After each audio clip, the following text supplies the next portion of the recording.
flag in front of a bowl. Oh my God. Does that aggravate you, Josh? No, That was Robert. that was my Muppet impression. I was like No, Kermit the it's not. Frog. It's It not a Muppet was. It impression. was. It It's was. no. It's this guy's I, talking. No one cares. That's what that says. so That's what that says. generationally, that must have more impact to you generationally than me. To me, it's just being playful. But if you saw your face, I wish I had like a little snapshot. And you're like, yeah. Well, it's If we were side by side, I think you'd reach out and smack me. well, it's the whole concept, and then it's the pot calling the kettle black. And it's like, come on now. Like, oh, I think I got him. Did we get him? Dang. Uh, it is. It was a twofer, wasn't it? Yeah. And that's Yeah. what gets me. That's what It's annoying, and then on it's purpose. on purpose, and then it's how dare you imply that I talk right? How dare you? Exactly. That is my how dare you face. Whatever that Is face is, that's exactly what it's trying to say. exactly. So, hey, Okay, let me. Metacasters. Sorry, we're a Yeah, little. I don't know if you got the news. We're a little late. We're coming in, but we're here, we are here. which is We are here. which is kind of cool. Yeah. We're here. Josh, am I on the right side? Are you playing? Which I side am I? don't remember. No. You're no. Switch them. Switch them. Switch it. Yeah. Okay. There. Is that the right way? Ah. You feel better now? Yeah. It's like the right side of the bed. This is our side of the bed. Don't mix it up. All right. So what are we talking about today? Yeah. Wait, hold it. Okay. Oh, Okay. I did a bad entry. You're much smoother. Yeah. Why don't we talk about Walter and do a little marketing? What do you think? Okay. Okay. I will give the topic.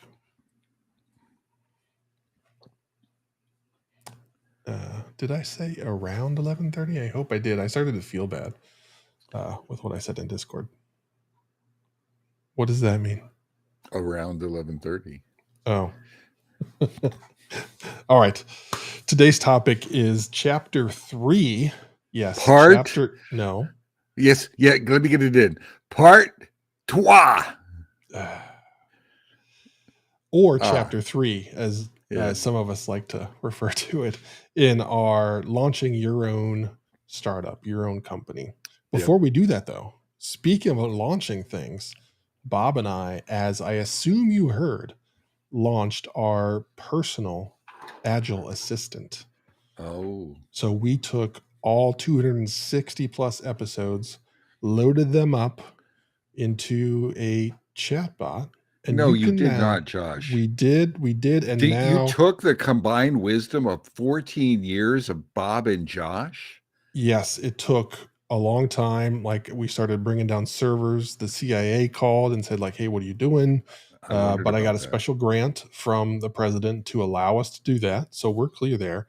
But now, for the small price of $5 a month, like just like buy, but yeah, buy us a coffee. Our Buy us a wisdom is coffee. priceless. Oh my I God. know we're giving it away, man. We're I tell giving you it what. away. Yeah, you can ask us any question you've ever wanted to ask 24/7. You just log in to store.metacast.com, sign up for your membership, and ask away.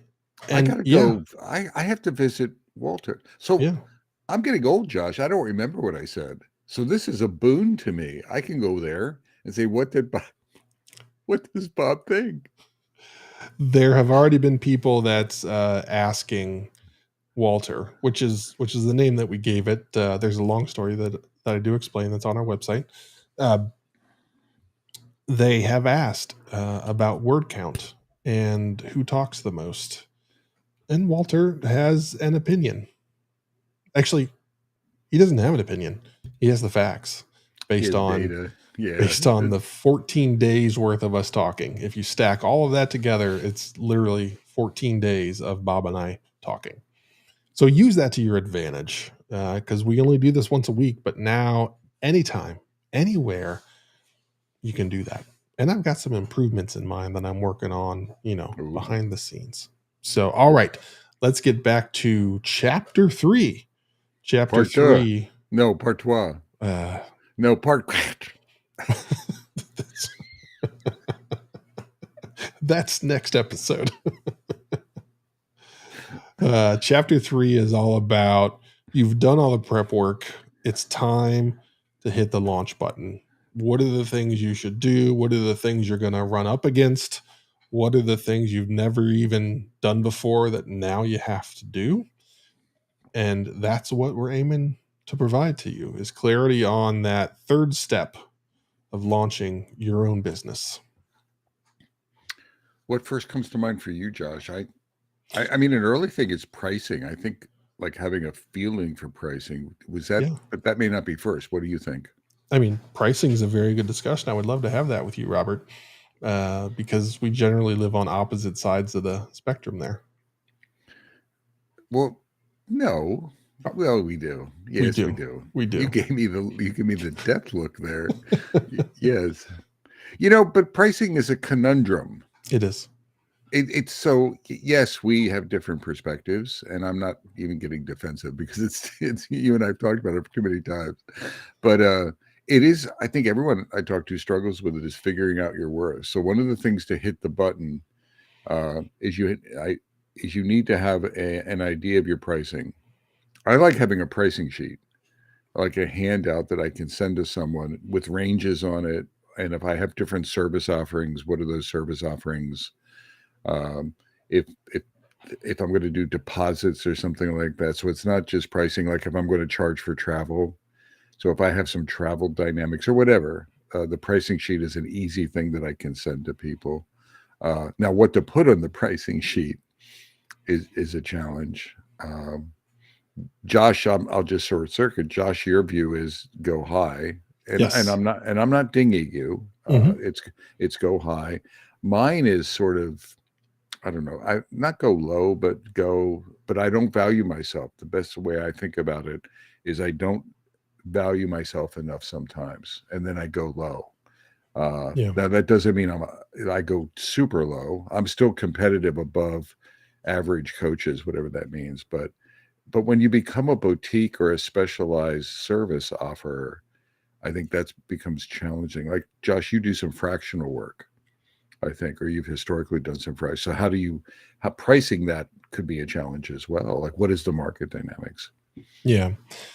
Having relaunched Kazi, 6-7 months ago, I had to refigure out pricing. And my approach was I went on LinkedIn or any other place where folks are listing hourly needs.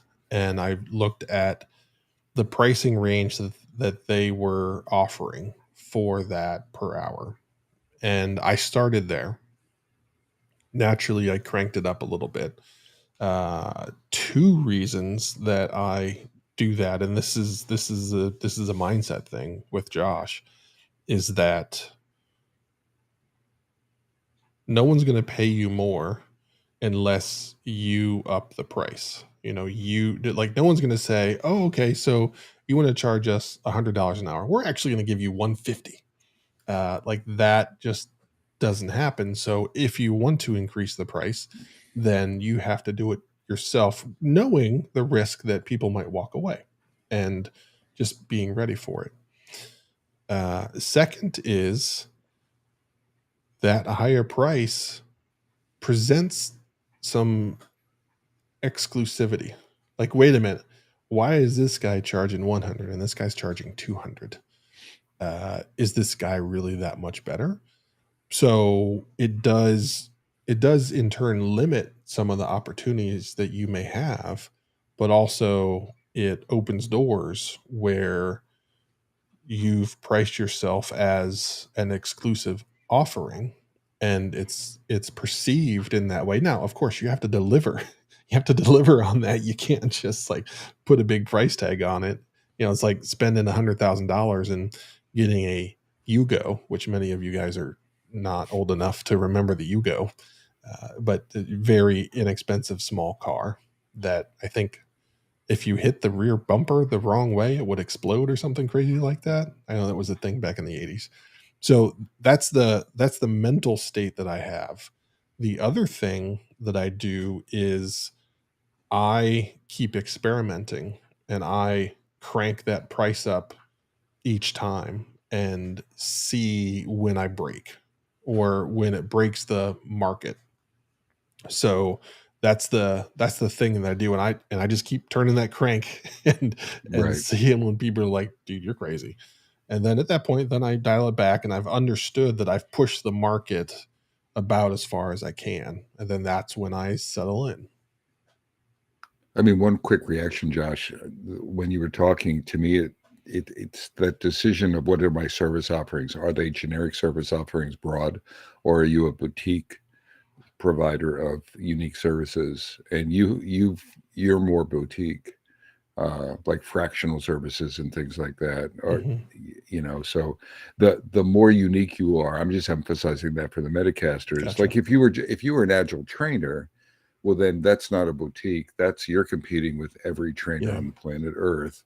You're going to have to bring your prices down, or you're going to have to become aware of what is the price composition, right? What is the competitive landscape?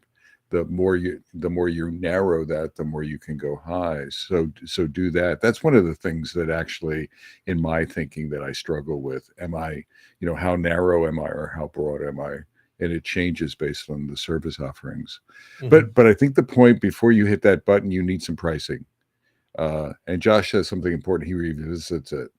Like I update my price sheet annually. So I revisit it every year, and I update my prices every year, usually, Yeah. and Yeah. and do something like that. So you need to have that ready, uh, and you can't fumble around with it. You can't guess. You want to be. Some of this stuff is part of hitting the button. Is what if someone approaches you? The minute you hit the button, a prospective client reaches out to you and sends email. So this is the stuff to get ready for. So pricing is one of those. I'd say having some contracts in your back pocket.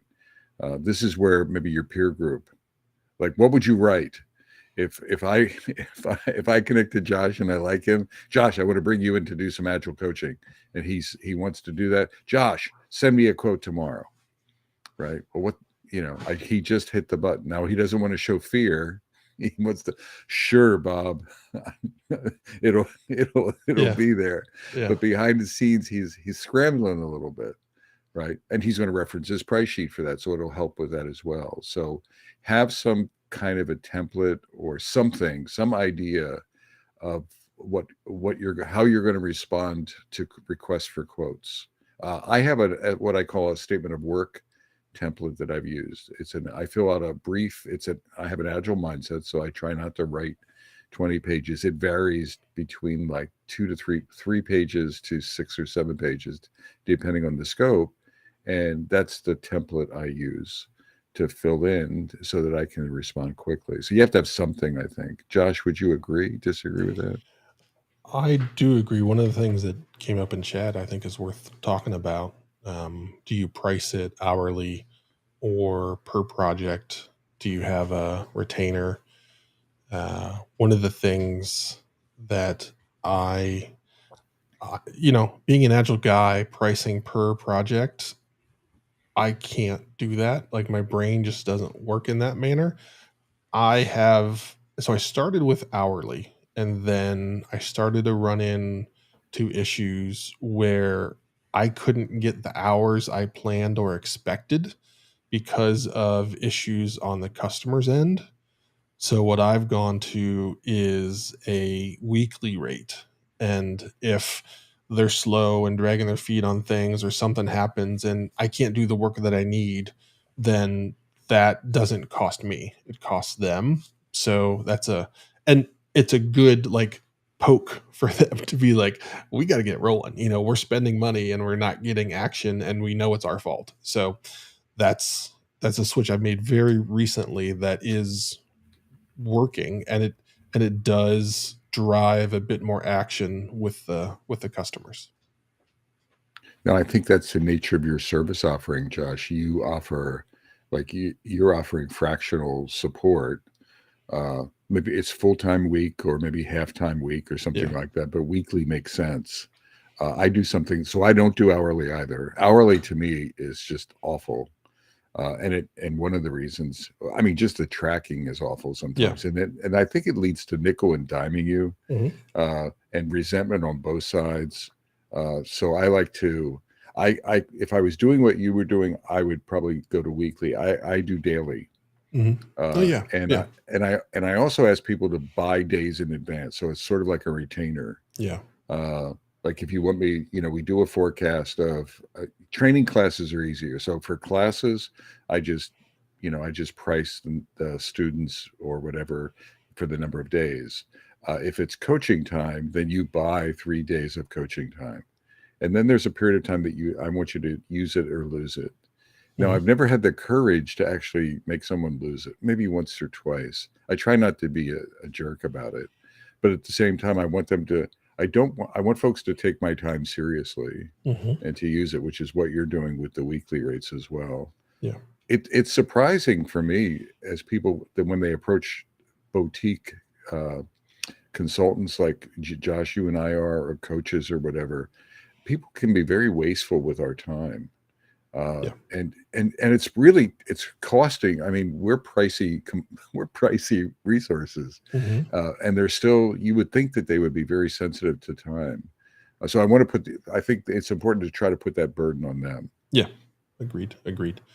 What else can Okay, we so hit the button? What yeah. else? Marketing. We need to get the word out, Well, right? actually, I want to stay in the pricing realm. Okay. Okay. Okay, so you hit that button. The scenario that Bob threw out, it's like day 2, and a customer is like, "I'm ready to go. I want to hire you." We talked about the contracts. There's a ton of templates out there. You know what I'm going to say? Ask Chat GPT to create a contract for you. I have done that, and it worked pretty darn well. So there's lots of ways that you can get that, or ask friends. You know, I have asked Bob, and Bob has shared things with me that helped me get started many years ago. What will inevitably happen is that you will be squeezed on your price. Yeah. No matter what, they're going to come back and say, okay, you're this much. Can you do it for this much? What do you do at that point? And I assume there's two schools of thought. There's the build your prices so that you can negotiate down, or there's the nope, that's my price. I am a nope, that's my price kind of guy. uh, just I because yeah. I don't like that process. I don't like the dance. I don't when I attempt to hire somebody, I don't lowball them and hope I can get them for cheaper. I pay them what I think they're worth, and then like that's where the dialogue ends. It's like, hey, I I I want to hire people to be happy and comfortable where they're at and not always be thinking, gosh, I wish I could make some more. So I like solve that problem right out of the gate. So I do the same thing when I'm on the other end, and it's like, this is the price. I understand you would like it to be lower, but this is what the market says I'm worth, and this is what it is. I think having a pricing sheet like we were talking about, Josh, and sending. I like to send it early. Hmm. Uh, what I learned in working with consulting firms and things is they had a tendency to talk about pricing later, Yeah. uh, and then I followed their lead. Over the years, I started realizing that I wanted to get my pricing in front of those folks as soon as possible, so they knew that in order to engage me, this is what it would cost, Yeah. and I think that helps. And then I have the same philosophy you do. I may, you and I may be lower than you, uh, but I don't negotiate. Yeah. I don't. I think in 20 years of doing this or slightly more, gosh, I can't even remember. I don't negotiate. Yeah. Uh, right? It's just that this is the price. Like this is what it's going to cost. You want me now? I think you have more gravitas to do that. The more boutique you are, like we were talking about, the narrower you are, the more niche you are. Clearly, the options are less. So I think you have more. Josh, you and I probably fall close into that category. We have this option to non-negotiate. I think Yeah. if you are a commodity provider and there's 8 gazillion people out there, then you probably have to be willing to flex. Uh, I just at another level, I don't like how it makes me feel. Yeah. Right? I just don't. I just feel like so it's cheapening me or something. I just don't. I don't like the way it feels. Yeah. So yeah, And it is scary when you say that. So it's not like Bob and I do it with confidence. You know, we stick our neck out there, say no, this is the price, knowing that we could lose the deal. yeah, And you know, you have to be at a spot where you're comfortable with that. And as you're launching your business, you might not be. You might just need customers. The same thing happened to me. Someone called and said, hey, can you do training? And the answer was yes. And you know, how much are you going to pay me? It wasn't like I even had a price. It was just like, I need the money. I'm going to do this thing and you're going to pay me. That's reasonable. Let's go. So as you're evolving with your business, your approach to pricing, negotiation should change. You know, don't lock it in because you're evolving, learning, developing right. new skills, all of that stuff. So, but Oh, right out of the gate, you may have to be more flexible just to get the revenue rolling. yep. But don't let that become the norm. I would agree. Um, the sales call I wrote down as we were talking a few minutes ago. I think there's be prepared. So, and I want to see if you agree, Mm-hmm. and if not, we can skip it. So we hit the button. Mm-hmm. We have a price sheet. We have a contract. But I jumped the gun. We're going to get on a Zoom call with a client, or we're going to go face to face, or whatever. And we're going because we don't know each other. Right. We don't know the context. So to me, there's that, getting comfortable and adept at Yeah. that first call, first contact, right? With an alien force, Yeah. first contact, Yeah. and what does that look like? And having a recipe. The other thing for me, Josh, that I struggle like blowing your own horn. Yeah. I'm not comfortable, Yeah. and I mean, I have a horn to blow. I mean, I've been doing this for a long time. I've got books, etc. You got a I still, tuba.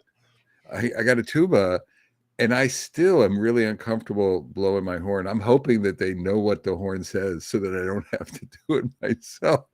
It's so lame. But I get better at that.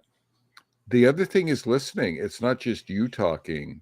It's getting adept at asking the right questions and really shutting up and listening and really peeling the onion with understanding both what they're asking for and what they're really asking for, what they're asking for versus what they need, and doing that mapping. So, Josh, do you agree with that call, the Yes. dynamics of the call, and do you have any secrets or ideas around that? This is where I found that really leaning into your brand and being consistent with that and the work you've done with your brand to write that uncomfortable tooting your own horn stuff, just reuse that. And, you know, as you talk about it, you're going to present it different than the words on a screen. But in part two, in chapter two, you've done the homework so that you have content to talk about. Listening is also key for a bunch of reasons. Number one, understanding, is this going to be a good customer to work with?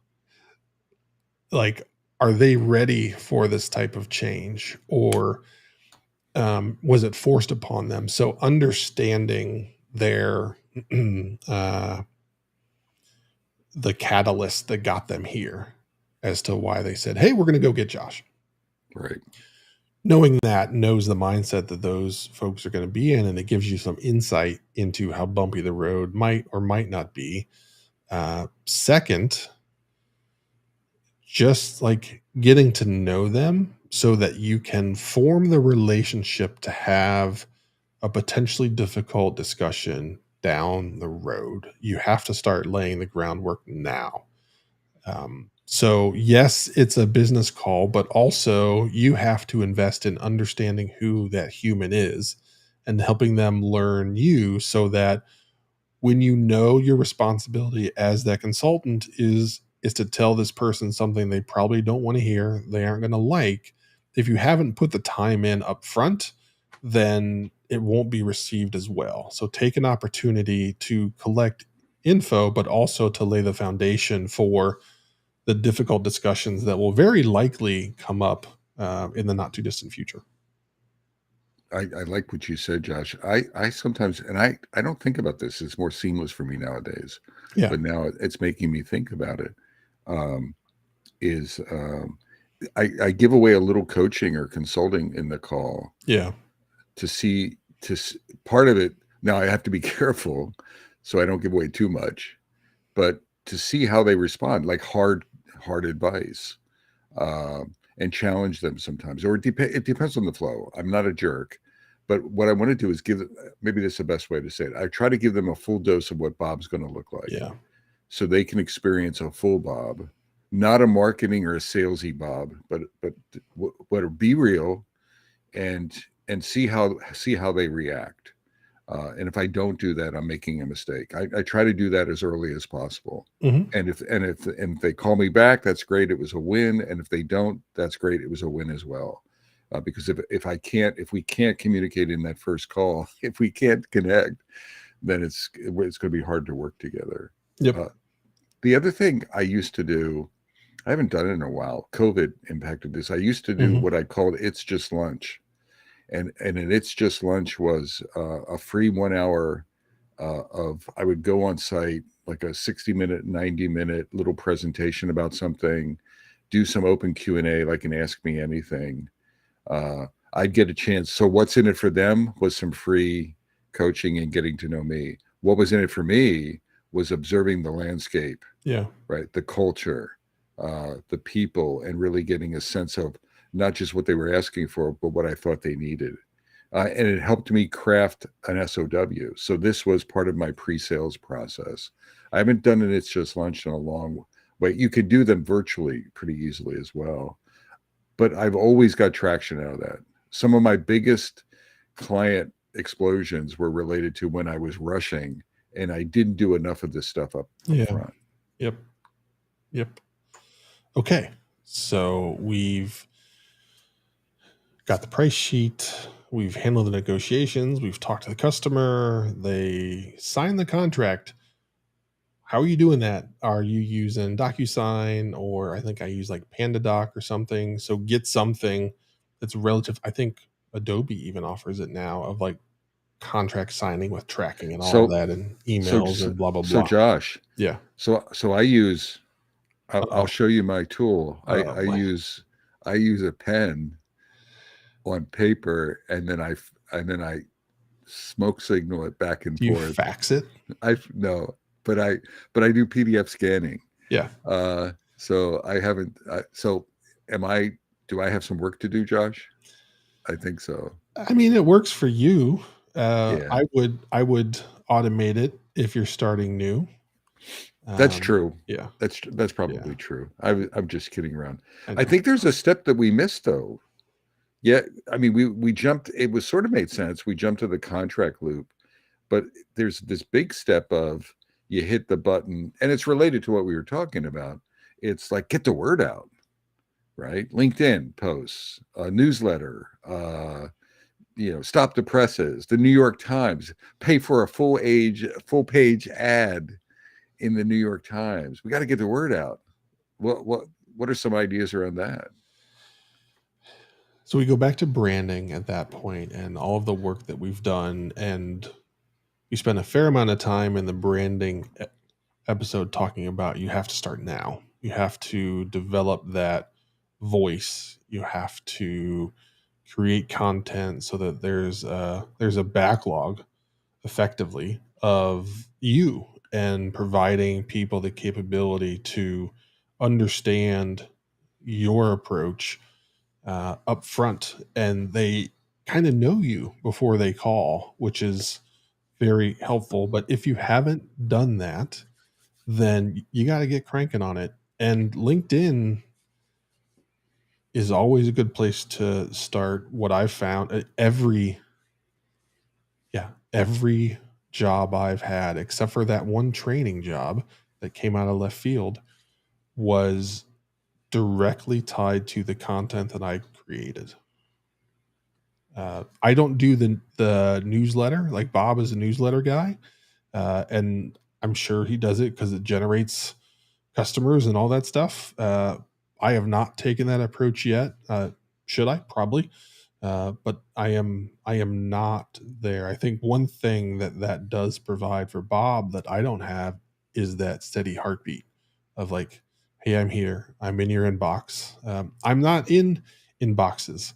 I'm in notifications on Right. websites that you go Right. to. So there's a different approach that I've taken. I don't know that it's better, it's worse. It is. I think it's. I think I it's think less than it's what Bob does. I think Bob does a much better job creating consistent content than I do. I was going to ping you and say it's worse, but you navigate it. Yeah. But but when a contract ends, then you have to reignite. So what I'm Mhm. saying, so it's the heartbeat that I'm arguing. Yeah. I think it's not the newsletter, everyone. It's, do whatever you want, but you need a heartbeat. A heartbeat where, like, every day you should be on LinkedIn, doing something, just responding. You don't have to be writing. You can respond to something. You can be sharing a story, a success story with a client. So you need this. You need to create that heartbeat. Before you even do that, though, I think that you're hitting the button tomorrow. I want you to send a direct message to everyone that you think. Not, I don't want you to broadcast it. So not just a post on LinkedIn.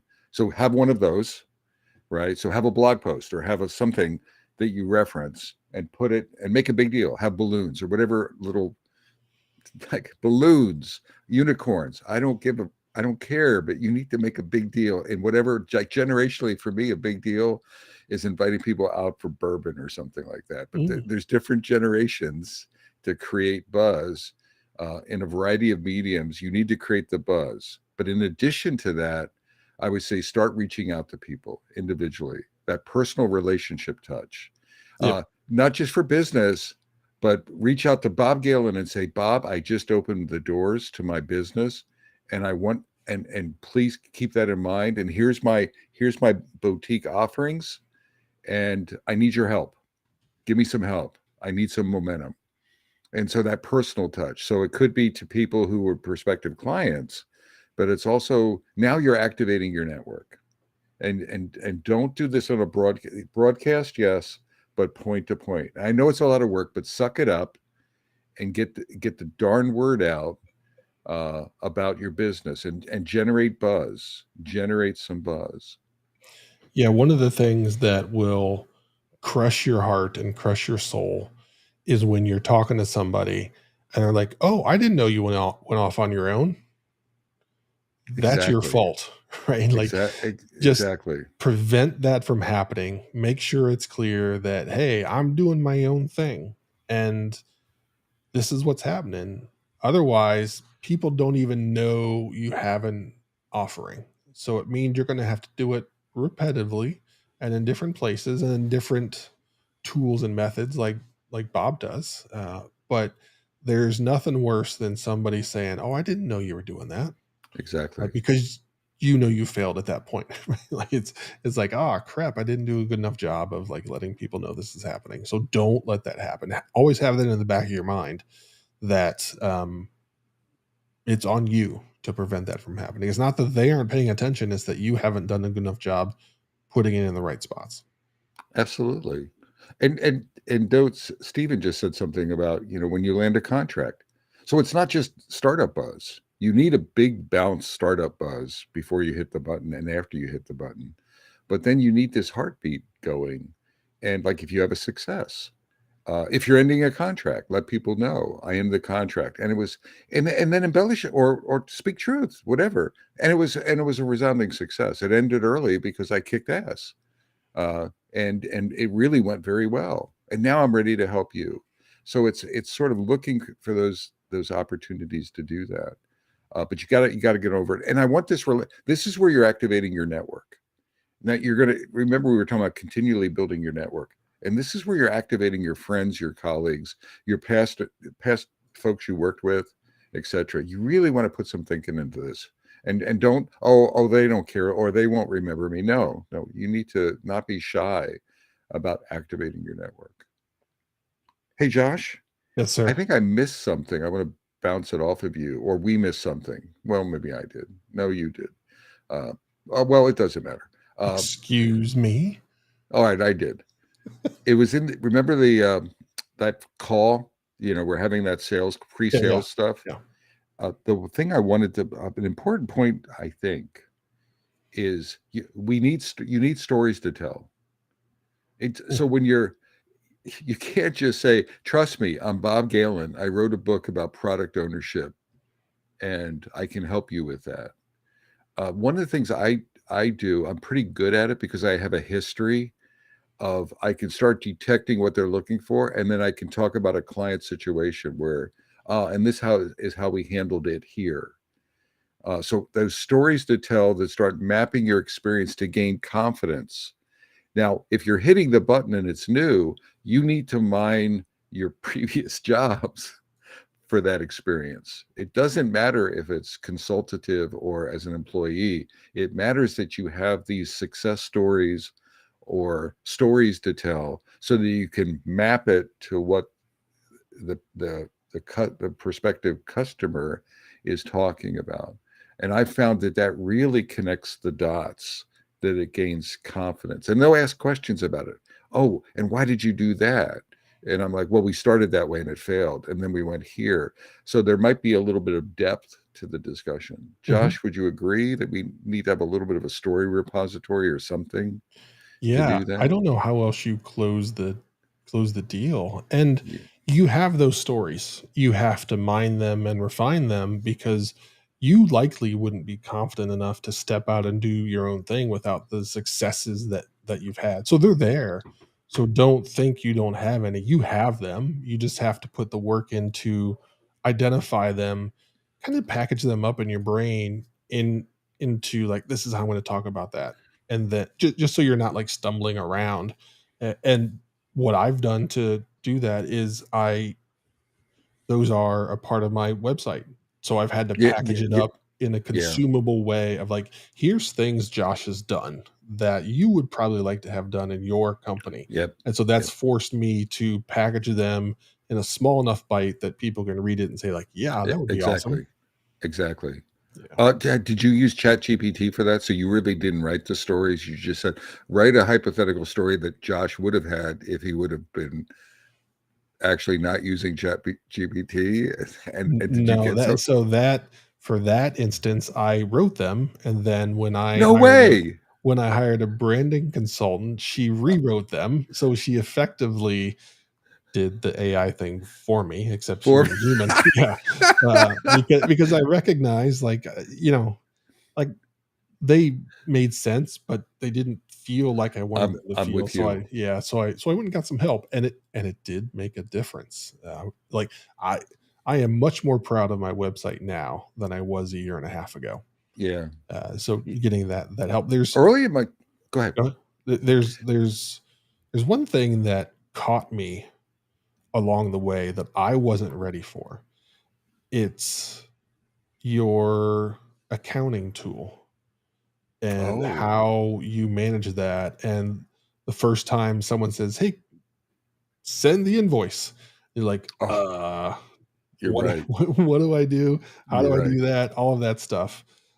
So make sure you have that infrastructure in place so that when that happens, another thing that I found to be very important is early on in the discussion, not only talk about the price, but like the payment terms. Is Yes. that, hey, I am going to send you an invoice every week and I expect it to be paid like next week? Or are they going to say, we only pay once a month?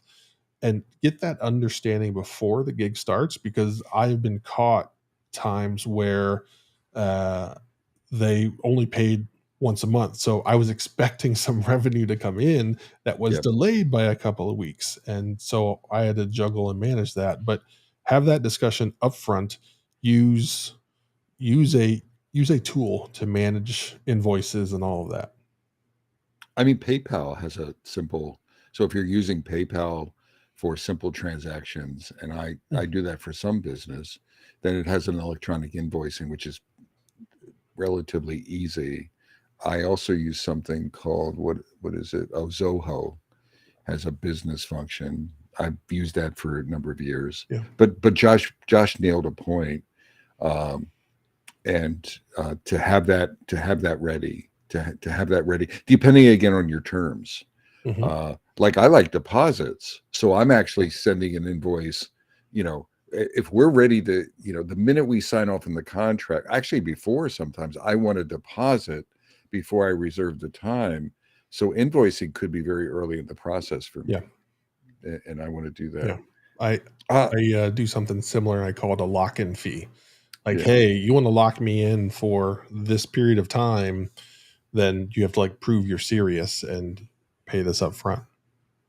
Now, going back to the stories real quickly, everyone, Hmm. what I was going to say is this is an area where I really messed up early on, like decades ago or a couple, 15 years ago. I didn't have the stories. I didn't mind. So I didn't mind my job very well. I felt reluctant to map my job stories to consulting stories. And so I just was like I didn't have, so I would just ask questions and stuff. I wouldn't, they weren't good calls. I wasn't gaining confidence. I wasn't building relationships that way. So you have to. So part of this button is practice that stuff. Get it ready. Hmm. Don't hit the button. Otherwise, you'll just miss. You'll erode your confidence, and you'll erode, like, these are proximity customers.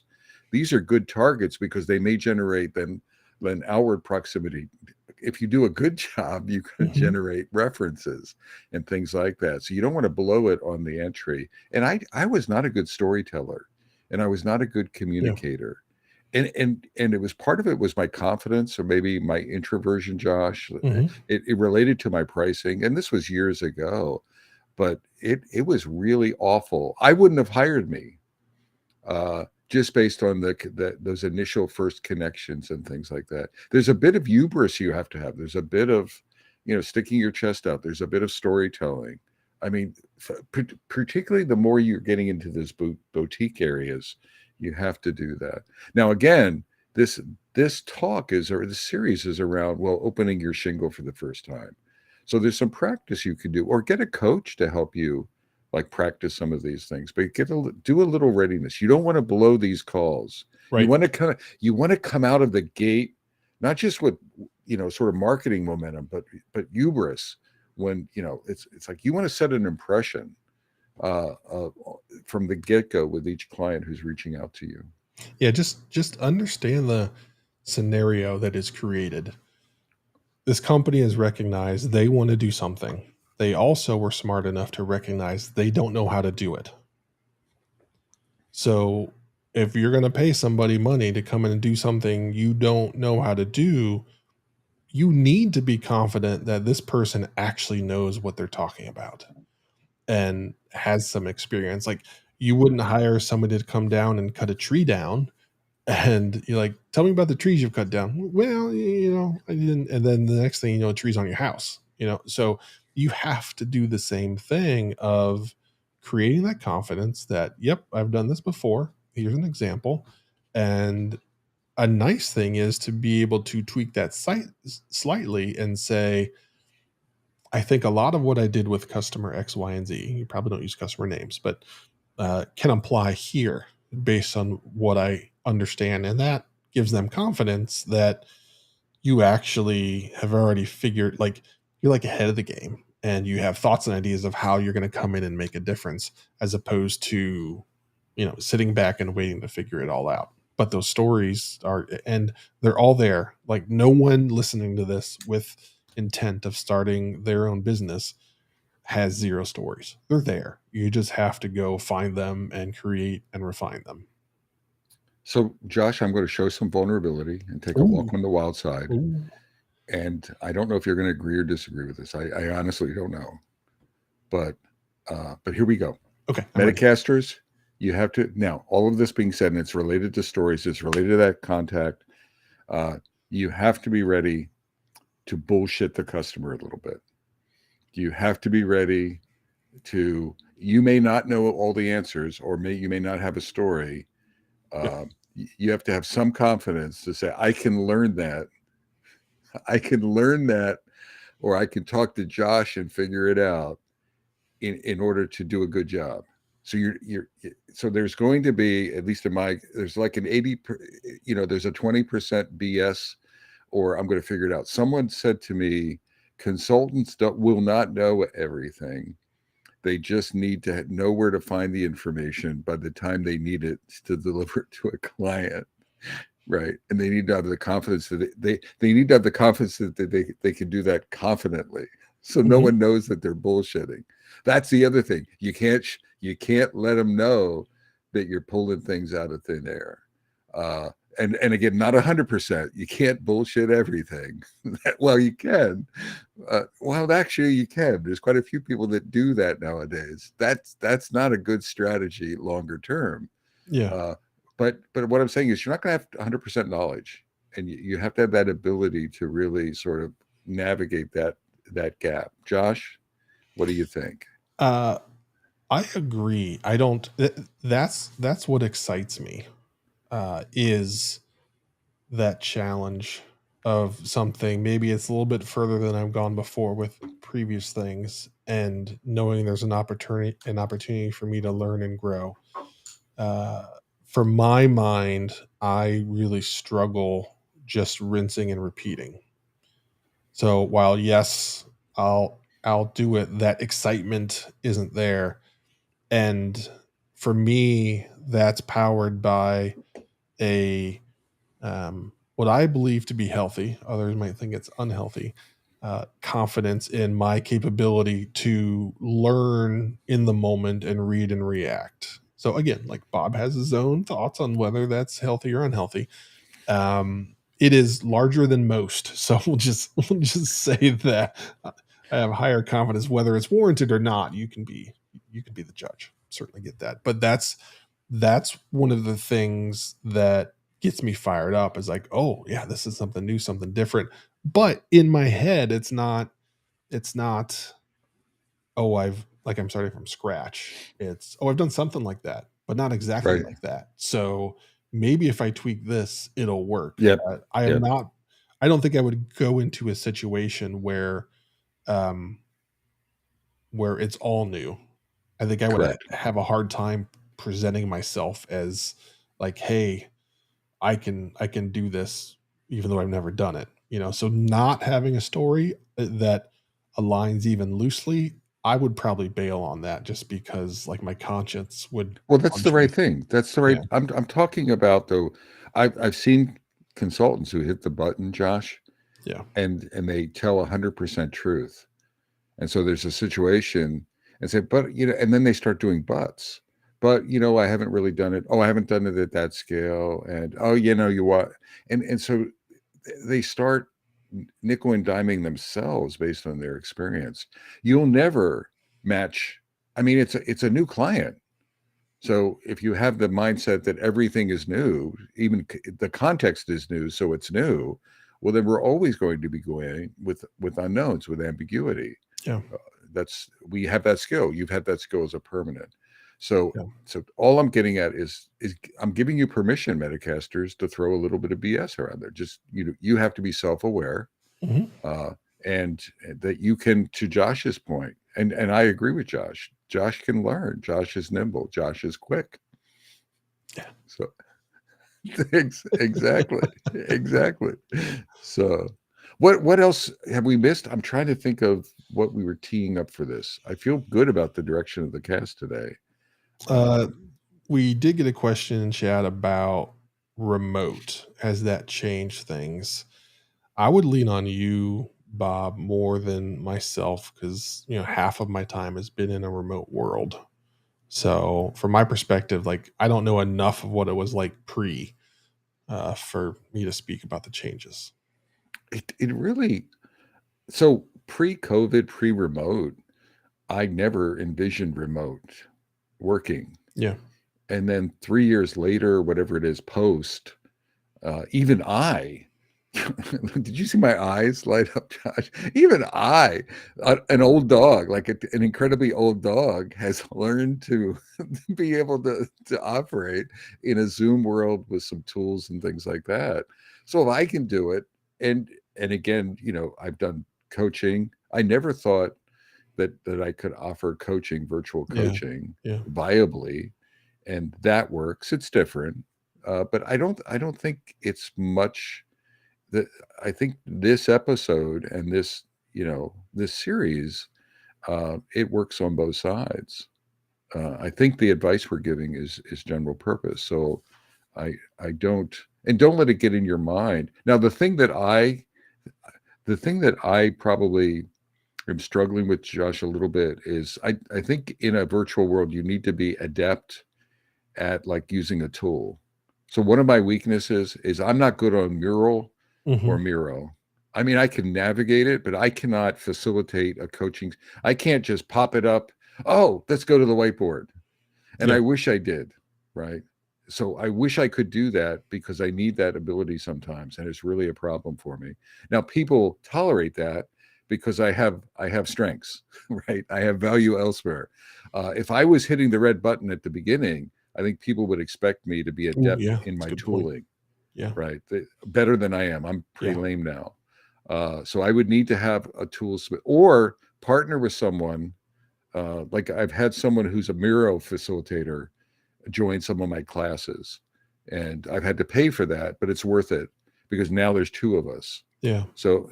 But in the pre-sales sort of things, even in pre-sales, it could be a problem Yeah. because you want. Let me show you. Let me give you a picture. Let me show you what's going on. Yeah. I'm not that smooth. Yeah. I'm not there yet. That's something I've been working on because I've run into so many situations where I've said in my head or I've said out loud, man, a whiteboard would make this much more easy. And the tools are there. I just need to build it into my reflex. Like I would say, like, hey, let's go find a whiteboard. I am not there yet, but I'm inching my way there. So with a desire to get the whole way there because I But think I would. but with the red button, Yeah. you gotta sort of be there, right? That's what I'm. And again, you don't have to become. You just have to be really rock solid. So you're a natural collaborator Hmm. in those spaces. So I that's the only feedback I have on that one. Yeah. Okay. What else? Are we going to stick a fork in it? I feel like the fork Is is it ready. is it forkable? It's forkable. So this fork currently has three prongs on it. Are we going to add a fourth prong with chapter 4 next, Well, Robert? we were talking about in chapter 4, like keeping the momentum. Yeah. And I think it's a nice, we don't have to do it, and we could get feedback from Metacasters, but it's sort of like what's next? Yeah. You've just hit the button. We talked a lot about that today, but what about after a month or 2 months or Yeah. quarterly? Things like reflections, things like that. You made a big mistake and you have to pivot. What does that look like? So Yeah. stuff like that could be the keep the momentum going. Okay. So next is chapter 4. We will tackle that in our next episode. So looking forward to that. In the meantime, go sign up for Walter. Come on. If Give you've give it listened a this give it a long, try. Give it a yeah. try. If you've listened this long, I mean, what you're risking $5? You know, uh, you might spend that at Starbucks. To probably spend more than that at Starbucks. So give it a shot. If you've listened for 50 some minutes, you obviously think we offer some value. So go get that value 24/7. Come on. Oh my God. Yeah. Wake up at 5 a.m. and ask Walter a question. Do it. For He's there. He's ready. He's waiting. he's there. All right. So from beautiful downtown Cary, North Carolina, And beautiful downtown Fuquay Arena, North Carolina. I'm Bob Galen. And I am Josh Anderson. Yes, he is. Shake, Shake, shake. You got to say shake shake. and bake. Take care, y'all. Sorry, I threw a groove off there by dropping some things in there. My fault. Yeah. Hey, Josh, take good care, my friend. All You right. too. We'll I'm see you. just Thanks looking at everybody for something. hanging out. Thanks for hanging out. Good to see you.